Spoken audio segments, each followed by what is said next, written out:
A couple months ago, I ran into former DHS Secretary Mayorkas, and I asked him a couple questions about his disastrous handling of the border. He didn't like my questions.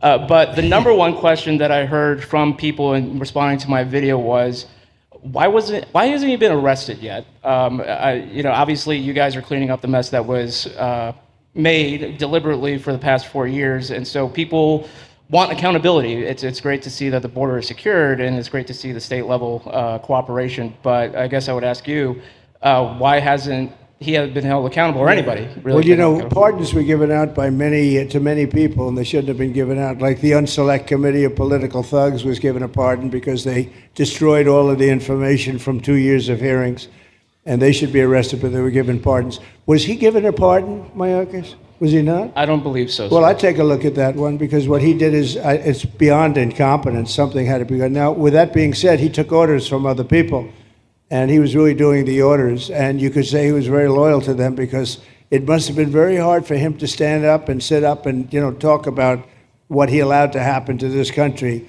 and be serious about it. So he was given orders. If he wasn't given a pardon, I could see looking at that. In fact, why don't you take a look at it, Kristen?